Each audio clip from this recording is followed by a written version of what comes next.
Right, some of you will have been following the journey of this instrument on Facebook, so I thought I'd just answer some of your many questions about it. This is an extended great bass Crumhorn. It's the biggest one there was in the 16th century. There's one existing one still in Prague, and Pretorius talks about them. What he illustrates on his drawing is actually an unextended bass. I'll explain about the extended bit in a second. I know you are interested in the keywork, so here is how the keywork works to make it an extended instrument. On an unextended instrument, you have got down to the C. However, because it's extended, it has another 3 notes below that, which is controlled by the second key. So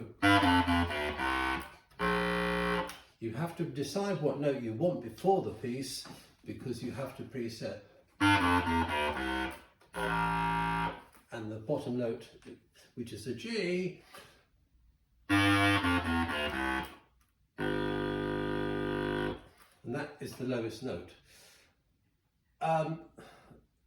Right, the keywork, the sliders are exactly as they are on the original. Very simple system to save having keywork.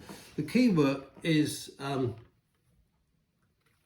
as it would have been on the original. There is no original keywork on the instrument in Prague, but there are many examples of extended basses with the keywork.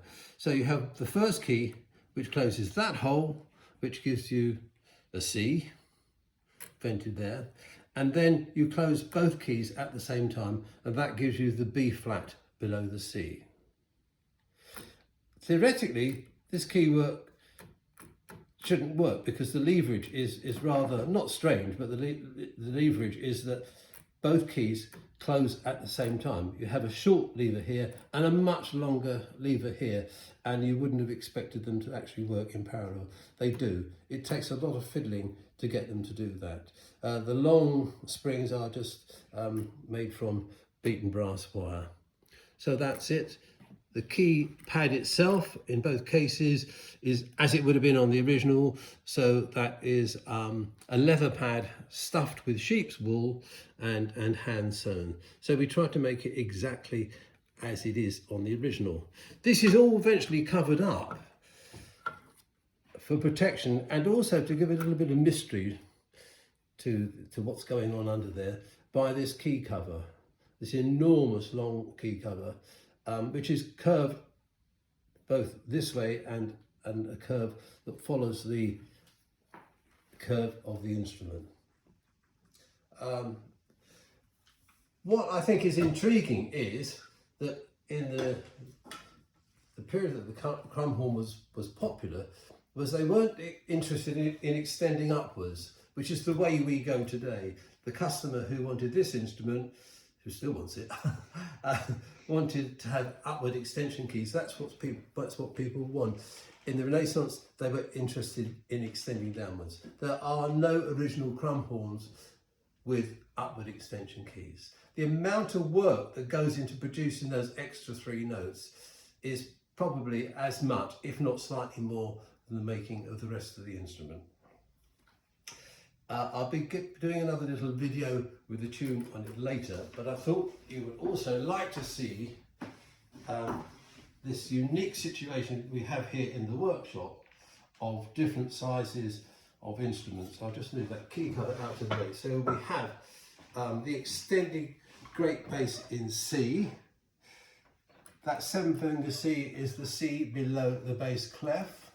So the G is an octave below the G on the bass clef. That's the sort of pitch we're at. An unfinished, unextended version, which is smaller. Sort of a little bit more understandable when we come to the basses. Here we have an extended bass, and here we have an unextended bass, producing the same, your normal bass in F. And just for an example, for instance, to see how far we've come with this monster of an instrument, here's a tenor in C, an alto in G, and a soprano in C. Now we cheated slightly here because these are actually at a height pitch of 460. so they're going to be slightly smaller than the 440. This is in 440, by the way. So a unique opportunity to see the complete range of instruments that we make in the workshop. But it's actually not the complete range, but from the highest, from the smallest to the lowest. For those of you that are interested in the acoustics of the instrument, this piece of paper here shows the top of the wind cap, the top of the wind cap inside, the tip of the reed, and then we've got here the 3 finger holes, 1, 2, 3, and the thumb hole, holes 4, 5 and 6, keyhole 1, keyhole 2, slider 1, slider 2, and here is the complete length of the instrument, which is 1 meter 530 millimeters long. That's the body, and on top of that you have the staple and the reed. We'll have a quick look at that. Here we have the reed. It's enormous. And here we have the staple. And the wind cap, of course, cannot be blown from the top, as is the way on the other sizes of instruments, because you haven't got arms long enough, so it is blown from the spout. I'll just give it a bit of